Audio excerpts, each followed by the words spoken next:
Shalom. I want to start by giving all praise to Yahweh, Ba'asham Yahushai, Baharuka Kudash, double honors to the apostles and the elders of Great Millstone, and the elder bishops for teaching us scriptures, among other things, and salutations to Yakim across the earth for doing this work in sincerity and in truth. Shalom. So, this video I want to go into basically, we ending so-called, we are reaching the so-called ending of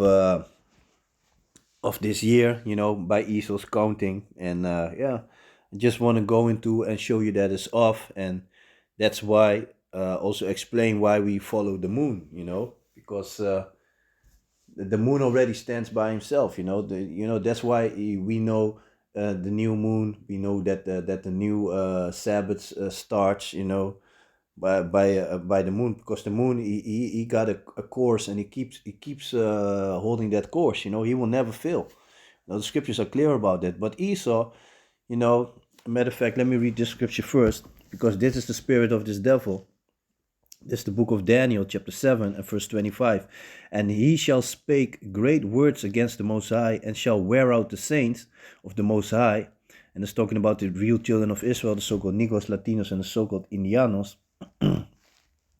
And think to change times and laws, and they shall be given into his hand until a time and times and dividing of time.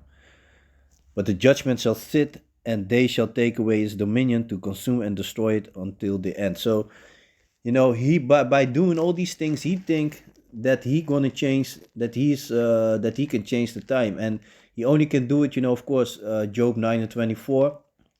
The earth is given into the hand of the wicked, so he's in rulership, but it's only to a certain point, And I'm going to the book of Job right now, because this is also the thing.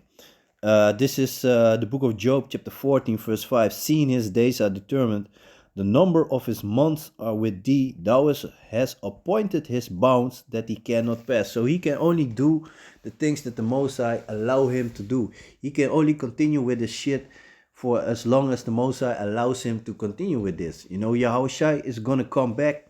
He's going to take him down, going to take all the heathens down, going to bring judgment, upon all the nations on earth. Are people going to be judged? This is the time to that you still have a chance to get on the right side with Yahweh Ba'asham Yahushai, because you don't want to be on the wrong side. He doesn't come to talk, he comes to give judgment, as as Yahushai said in the book of Revelation. Matter of fact, let me jump to that real quick and let me read that. So this is the final chapter, the final book, the final chapter, the last page of the Bible. This is the book of Revelations, chapter 22 and verse 12. And these are the words of Yahushai. And behold, who the world unknowing calls Jesus. His name is Yahushai, and his father's name, who the world unknowing calls God. His father's name is Yahweh. So this is what it said. And behold, I come quickly, and my reward is with me, to give every man according as his work shall be.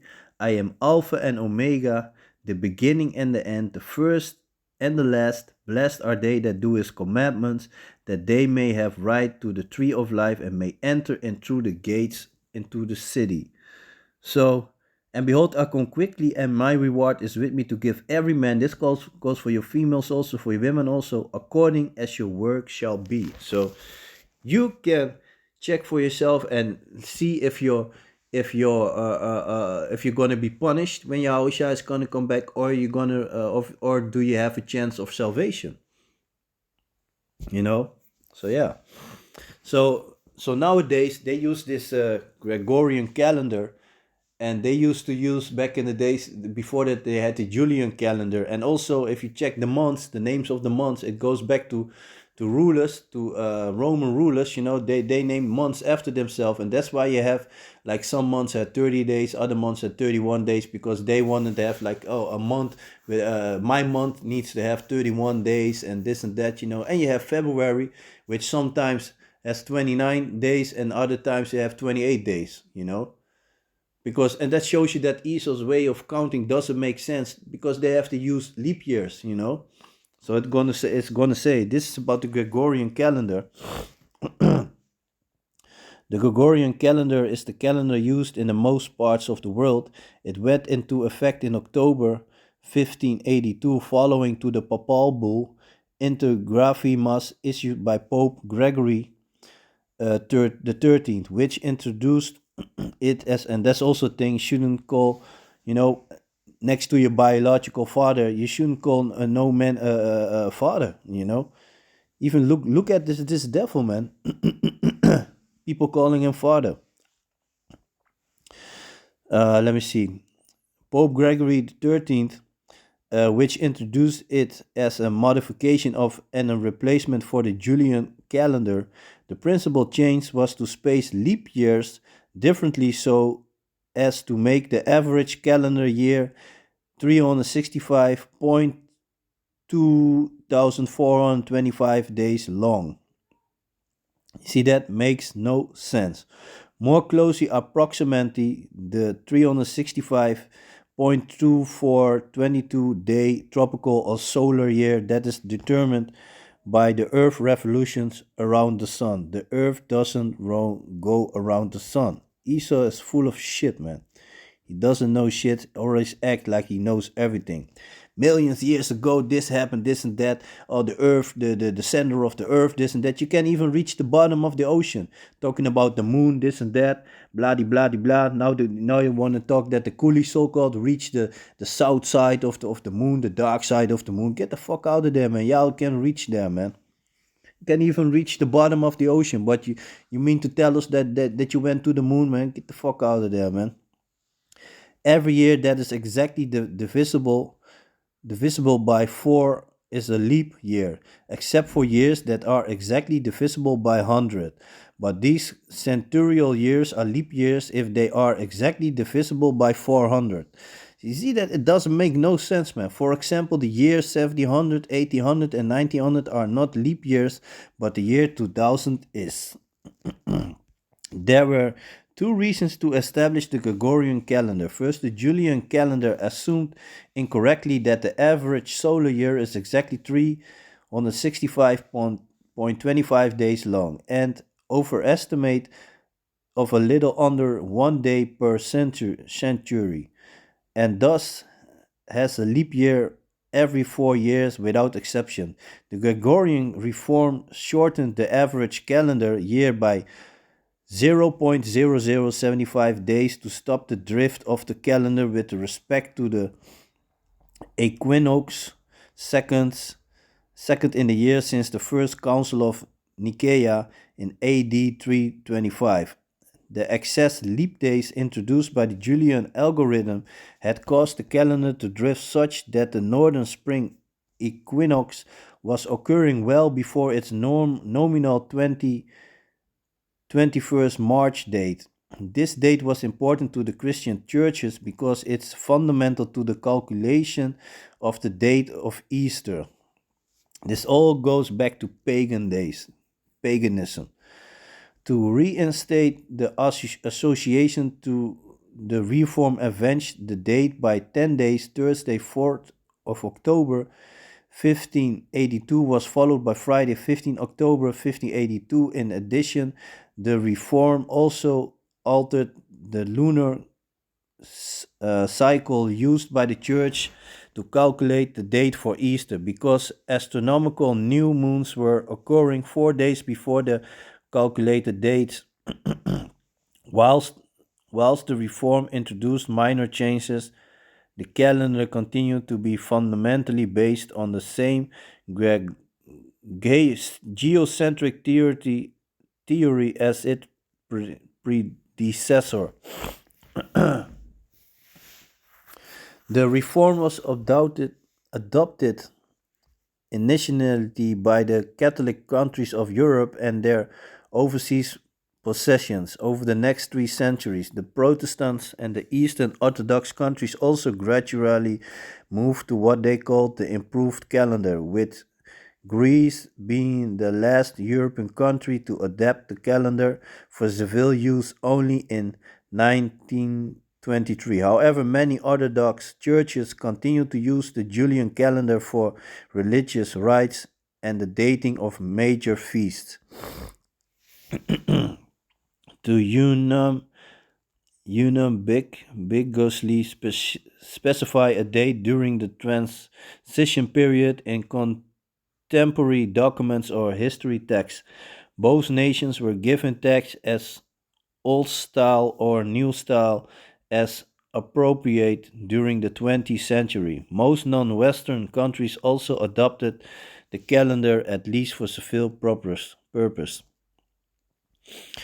The Gregorian calendar, like the Julian calendar, is a solar calendar with 12 months of 28 till 31 days each. The year in both, you see, it doesn't make no sense, man. The year in both calendar consists of 365 days, with a leap day being added to February in the leap years. The months and length of months in the Gregorian calendar are the same as for the Julian calendar. The only difference is that the Gregorian reform omit a leap day in 3 centurial years every 400 years and left the leap day unchanged. A leap year normally occurs every 4 years. The leap day historically was inserted by doubling 24th February. They were indeed 2 days dated 24 February. Fucking stupidness, man. However, for many years it has been customary to put the extra day at the end of the month of February, ending at 29 February for the leap day before the 1969 revision of its general Roman calendar. The Catholic Church delayed February feast after the 23rd by 1 day in leap years. Masses celebrated according to the previous calendar still reflect this delay. Blah blah blah. So it's a lot of shit. I'm not gonna read the whole thing. And this also goes, the so-called celebrating of this new year also goes back to Janus, And I'm gonna read about it. Translate it.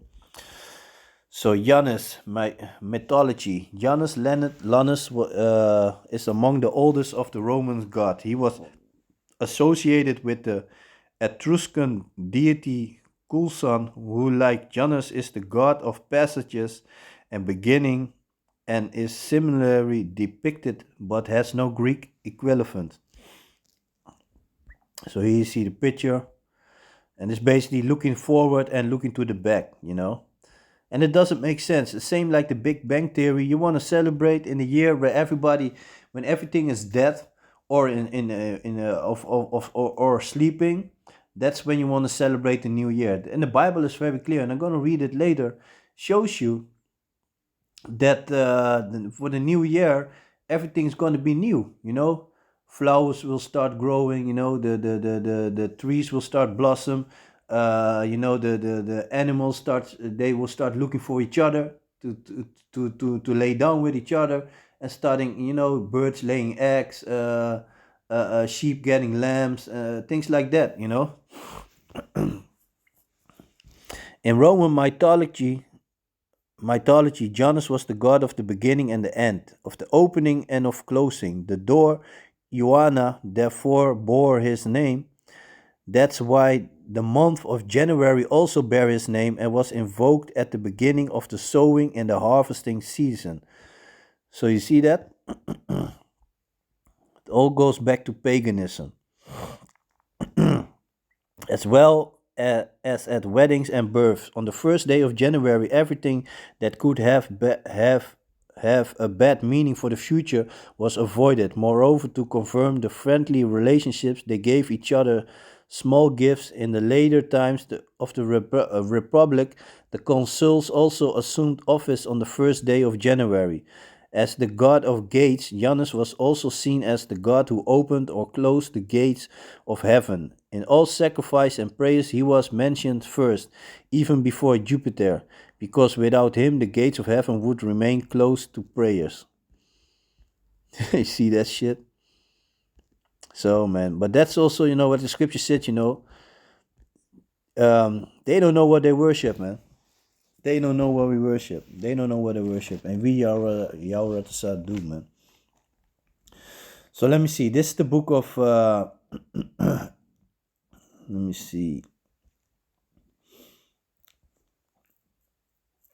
So this is the book of Genesis, chapter 1, and concerning the moon, chapter 1 and verse 3. And the power said, let there be light, and there was light. And God saw the light that it was good, and the powers divided the light from the darkness. And the powers called the light day, and the darkness called night. And the evening and the morning were the first day. So that also shows you the counting of the days, not 000, you know.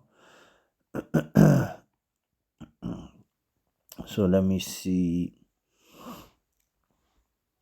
Let me jump to verse 14. And the power said, let there be lights in the firmament of heaven to divide the day from the night, and let there be for a sign, for signs.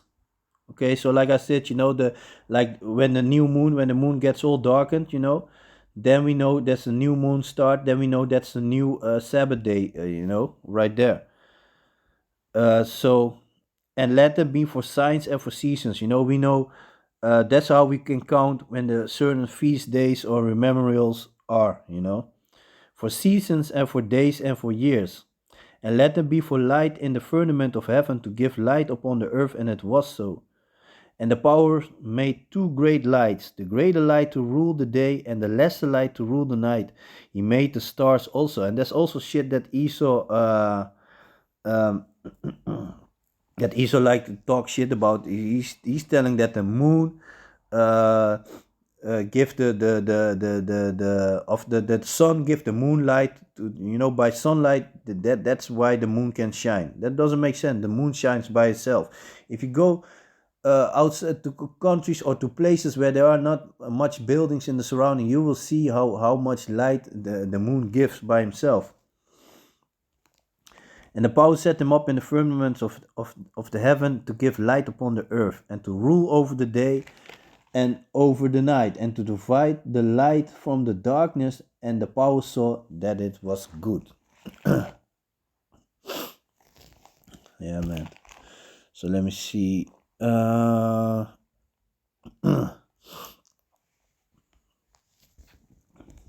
This is the book of Psalms, chapter 89 and verse 34.